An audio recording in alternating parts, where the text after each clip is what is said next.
कश्मीर के पुलवामा के पंपोर में नेशनल हाईवे पर दहशतगर्दों ने सिक्योरिटी फोर्सेस पर आज हमला कर दिया और हमले में सीआरपीएफ के 2 जवान शहीद हो गए।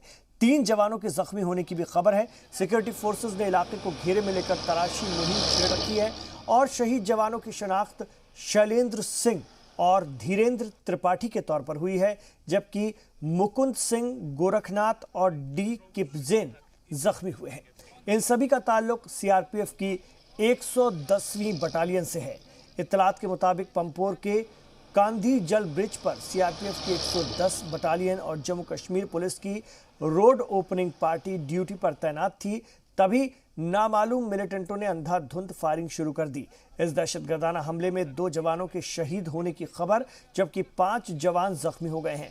इलाके को घेर लिया गया है और सर्च ऑपरेशन चलाया जा रहा है। तो ये तस्वीरें हम आपको दिखा रहे हैं।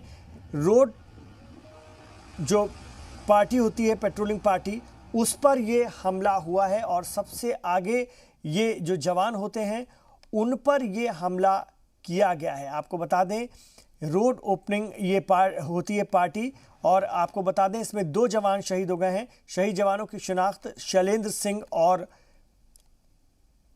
धीरेन्द्र त्रिपाठी के तौर पर हुई है।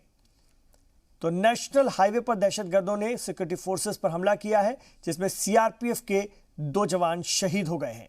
हमारे साथ फारूक वानी हमारे रिपोर्टर इसी खबर पर बने हुए, उनसे मजीद बात करेंगे। जी फारूक वानी, पहले तो ये जानना चाहेंगे, इस वक्त भी क्या इलाके का पूरा मुहासरा किया जा चुका है? इस वक्त भी तसादुम जारी है सिक्योरिटी फोर्सेस और दहशतगर्दों के दरमियान? देखिए, जो सर्च ऑपरेशन शुरू किया गया था आज दोपहर के बाद, क्योंकि 1:30 बजे ये हमला हुआ आसपास, और उसके बाद जो ही 5 जवान घायल हुए, उनमें से पहले ही हमने बात की थी कि उसमें से 2 जवान जो हैं वो गंभीर रूप से घायल हुए थे और उनको उपचार के लिए जब श्रीनगर के 92 बेस अस्पताल में भर्ती किया तो वहां पे दोनों की मृत्यु हो गई और 3 जवानों का अभी भी इलाज चल रहा है 92 बेस अस्पताल श्रीनगर में। और मैं यहाँ पे बताऊं कि सर्च ऑपरेशन जो है उसके बाद तुरंत बाद सूचना के आधार पर शुरू किया गया जम्मू कश्मीर पुलिस, सुरक्षा बल और सेना की ओर से, जिनमें उनको इत्तला थी कि जो मिलिटेंट हैं, हमलावर हैं, वो वहाँ आसपास के इलाके में छुपे हुए हैं। इसके बाद जो ही वहाँ पे सुरक्षा बलों ने घेरे में लिया तो इनिशियल स्टेज में वहाँ पे फायरिंग हुई। उसके बाद लगातार 4-5 बजे तक जो सर्च ऑपरेशन है वो जारी रहा। उसके बाद कॉल ऑफ किया गया, क्योंकि उसमें कहा गया कि जो सूत्रों के हवाले से खबर आई कि जो मिलिटेंट हैं वो वहाँ से भागने में फरार हो गए। तो कहीं ना कहीं जिस तरीके से पहले ही आशंका जताई जा रही थी कि जो सुरक्षा एजेंसी उसको इतला थी कि मिलिटेंट जो हैं वो कहीं ना कहीं वर्चुअल सिम्स का इस्तेमाल करेगी और लगातार अपने जो गतिविधियां हैं वो तेज करेगी, तो वही नतीजा देखने को मिला। तो पहले ही एक हमला किया गया था, क्योंकि अगर हम बात करें पुलवामा अटैक की तो उसमें भी 40 ऐसे वर्चुअल सिम्स का उपयोग किया गया था। और उसके बाद जिस तरीके से आत्मघाती हमलावर जो था उन्होंने भी वर्चुअल सिम के जरिए पाकिस्तान से संपर्क किया था।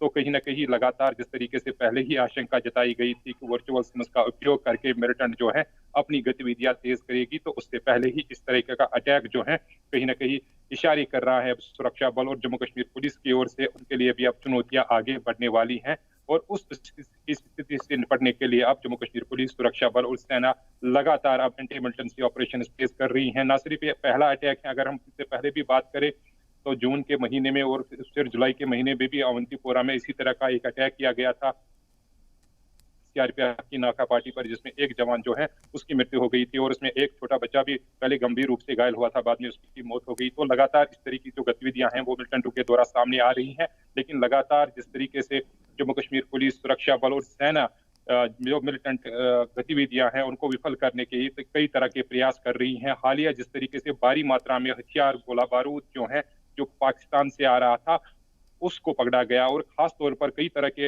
विदेशी जो हथियार थे वो भी पकड़े गए। तो कहीं ना कहीं अब मिलिटेंटों के अंदर भी जो भारी मात्रा में हथियार और गोला बारूद की कमी देखने को मिली, तो उसकी वजह से अब मिलिटेंट जो हैं जिनके पास हथियारों की कमी है उसको जाहिर नहीं करने देते हैं और इस तरह की जो गतिविधियां हैं वो अंजाम लगातार दे रहे हैं।